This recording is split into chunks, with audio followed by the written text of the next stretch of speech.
সন্দীপকে একটা খবর দিই দেবো। বৌদি বৌদি তুমি অকারণ চিন্তা করো না, আমি আমি ঠিক আছি। হ্যাঁ সেই তো, ঠিক তো আছো। ঠিক না থাকলে বাইরের লোকে সেইভাবে বাড়িতে পৌঁছে দিয়েছে। আরে কিচ্ছু হয়নি আমার, বাইরে এত রোদ্দুর, মাথাটা একটু ঘুরে গেছে। একটা মিথ্যে আমি আপনাকে। Excuse me, is there anybody here? হ্যাঁ বলুন। সিডনি শেলডনের দি সেলেস্টিয়াল বেড বইটা হবে? না হবে না, নেই। হবে কি করে? আর হলেও তো দেখছি আপনারা যে খুব ব্যস্ত। Excuse me, mind your language, কি বলতে চাইছেন আপনি? ঠিক আছে ঠিক আছে, আমার আর এই বইটার দরকার নেই। আমি আপনাদের আর বিরক্ত করব না, আমি আসছি। এই জন্য জানেন তো আমি বড়লোকের ছেলে একদম পছন্দ করি না। কি মনে করে কি মনে করে এই ছেলেগুলো নিজেদেরকে? নিজেরা তো কিচ্ছু করে না, বাবার পয়সায় ফুটানি মেরে বেড়ায়, আর মানুষকে মানুষ বলে মনে করে না। ছি! আমার আসল পরিচয় জানলেও অপর্ণা কি এইভাবেই রিয়াক্ট করবে? আমিও তো একজন বড় লোকের ছেলে। কেমন আছে দই?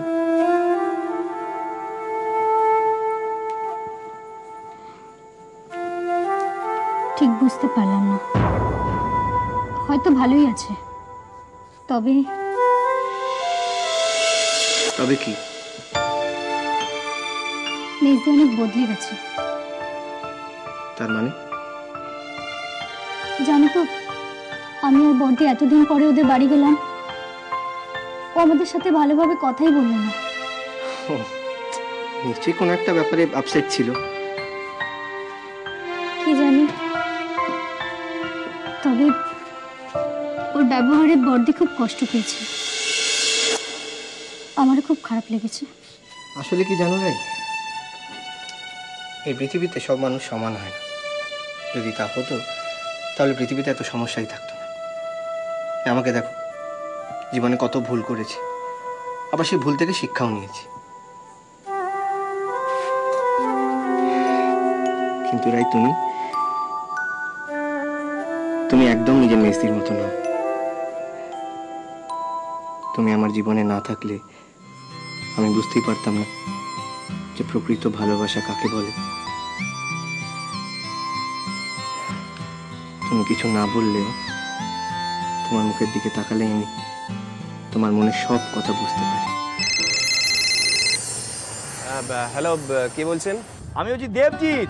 ও হ্যাঁ হ্যাঁ হ্যাঁ, বলুন কি খবর? না না না না, আমি ওই মানে আমার লিটল অ্যাঞ্জেল পিউকে নিয়ে তোমার দোকানে আসছি, ওর কিছু বই কিনতে হবে। আমার কাছে মানে এখানে মানে আপনি কি এক্ষুনি আসছেন নাকি? হ্যাঁ, আমি তো তোমার দোকানেই আসছি। হ্যাঁ হ্যাঁ ঠিক আছে, আপনি আসুন, I am waiting for you.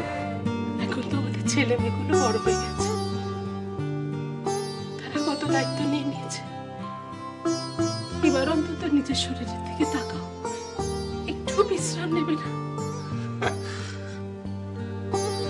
আমি হলুম গে ফুটপাতের হকার, ওসব বিশ্রামের বিলাসিতাকে আমাকে মানায়। হ্যাঁ, এখন ওই দাদার মতোই হুট করে চলে যেতে চাই। সন্ধ্যেবেলা অলক্ষণে কথা বলো না, কিন্তু আমি তোমাকে বারণ করে দিচ্ছি। হ্যাঁ গো, তোমার কিছু হলে আমি কোথায় যাব সেটা ভাবো না। এই দেখো, কান্নাকাটি করো না, কান্নাকাটি করো না। দেখো, ওটা আমি একটা কথার কথা বলে ফেলেছি।